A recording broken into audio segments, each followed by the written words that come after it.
Loh, saya boleh jujur Pak, di luar negeri kuburan dipakai buat nonton. Kita Indonesia lewat kubur permisi. Iya enggak? Coba kalau udah maghrib pasti misi. Lah ini dikubur 5 meter di bawah tanah. Kalau dia nyahut silakan. Jadi kita meninggal bro. Jadi kita harus bangga jadi orang Indonesia. Sekalipun ada yang kurang juga Pak dari bangsa kita. Kita negara terkepo nomor 2 di dunia. Tetangga berantem gak ditinggal, kita pasti dengar. Ya kan? Perancis bom meledak, penduduknya hilang. Indonesia bro, Sarina meledak. Gak nyampe 15 menit, jalan Sabang, jalan Jaksa, Tanah Abang, numpuk semua di perempatan. Ini polisi lagi tembak-tembakan, yang mana bro, yang mana? Gak ada takut-takutnya loh Pak. Jadi kita wajar kalau negara kepo, Pak, serius. Bukti kedua di mana Pak? Saya nongkrong Senayan City Pak. Sorry Pak, udah artis ya Pak. Kalau dulu Keramat Sentiong Pak. Saya tinggal di Keramat Sentiong, sekarang udah pindah Anak Selatan. Which is sometimes harus bahasa Inggris ya kan? Ya gitu. Bro, saya boleh jujur, kita lagi pipis Pak di urinoir, berenam nih lagi pipis berenam, tahu-tahu di belakang bunyi Pak, put. Itu kita berenam ini nggak dikomando, nengok semuanya. Rasa ingin tahu siapa yang bunyi Pak. Dan mohon maaf Bapak Ibu, ditungguin. Kita udah habis pipis, harusnya keluar. 6-6-nya di wastafel. Nunggu orangnya keluar, dia keluar, kita ngomong, oh elu. Tinggi banget Pak. Kita harus akui kita kepo tinggi. Kedua Pak, buat Pak Presiden, kita negara apa lagi? Ngusir setan Pak. Padahal mohon maaf Bapak Ibu, setan di luar negeri pakai jas. Menakutkan pasti karena ada belati, ada panah, ada pedang. Kita Indonesia setannya dari 170, 80%-nya difabel. Indonesia setannya mayoritas cacat Pak. Ya kan, suster ngesot, wewe gombel, pocong. Semuanya butuh dibantu, tapi kita ketakutan Pak. Lah, saya mau ngasih tahu ya teman-teman, suster ngesot nggak mungkin ke rumah kita. Nih Pak, saya anak Tanjung Priuk, rumah sakit itu Koja. Otomatis suster ngesot hanya ada di rumah sakit. Kalau dia mau nyebrang ke Warakas, meninggal lagi Pak. Kan kontainernya banyak Pak, ya kan?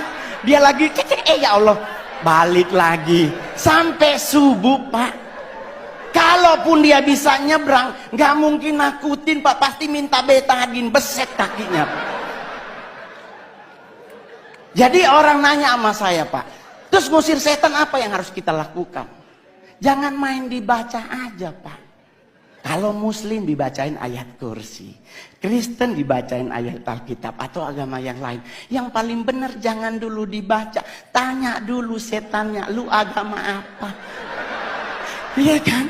Takutnya dia Kristen dibacain ayat kursi kan gak kena bos. Iya kan?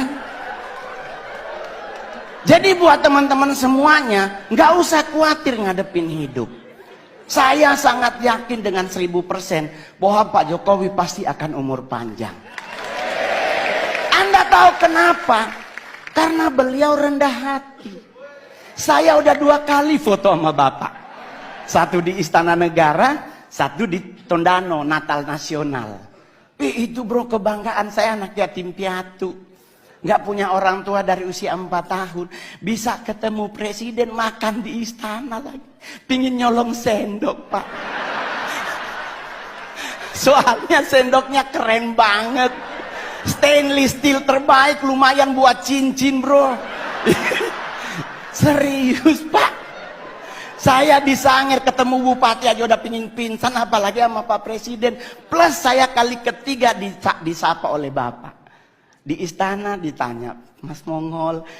Di Tondano, Mas Mongol. Saya bareng beliau di mobil bagi-bagi buku dan baju. Hari ini pun bapak nyapa Mongol. Keren Pak. Ya mudah-mudahan foto bersama lagi. Jadi Pak, saya bangga banget memiliki presiden seperti Bapak. Ya kan? Kenapa bisa umur panjang? Beliau rendah hati. Ini yang paling terakhir. Orang yang cepat meninggal adalah orang yang sombong. Ajaran agama Kristen dan Islam sepakat. Nabi itu benci orang sombong. Orang sombong tuh cepat matinya. Kenapa? Jalannya petenteng-petenteng. Ya kan? Apa lu lihat-lihat? Nah itu Pak, kalau malaikat maut nunjukin muka, habis dia. Tapi kalau orang yang rendah hati dan sederhana, jalannya nunduk Pak. Seperti Pak Jokowi, permisi, ya kan? Ya, sederhana. Kenapa orang yang rendah hati meninggalnya lama? Karena malaikat maut nunggunya di depan. Otomatis kalau kita nunduk, kelihatan sepatunya. Ini kan lagi jalan, oh ya Allah dia kan kita putar-putar, nah, umur panjang Pak, ya kan? Iya dong. Yang kedua, yang lama mati adalah orang apa? Orang budek Pak. Saya oma meninggal umur 100 tahun di Sangir. Mohon maaf Pak, di Sangir nggak ada aturan makanan Pak. Selama dia halal dan bisa dimakan, dimakan. Lah kita sekarang ribet makan, nggak boleh nasi putih karena karbo dan gula tinggi. Harus ganti nasi merah karena karbo gula rendah, serat tinggi. Padahal kalau bicara nasi berwarna, kuning yang paling enak. Ya dong, udah ada ayam sepotong, orek dan sebagainya yang nggak ada orang meninggal gara-gara nasi, serius loh. Coba Anda pelajari sejarah. Jenderal Sudirman menurut dokter Belanda cuman punya 3 bulan lagi dia akan meninggal. Karena mengidap penyakit paru-paru yang akut. Tapi coba Anda cek sejarah. Lama beliau mati. Jadi kenapa Jenderal Sudirman lama mati? Rendah hati. Yang kedua, Oma sampai 100, kenapa? Dia budek Pak. Mungkin malaikat maut udah manggil dari umur 70, ibu gimana? Oma Mongol nggak denger Pak. Kenapa orang budek lama mati? Orang dipanggil sebelah aja dia nggak denger, apalagi sama yang di atas, ya kan? Ya.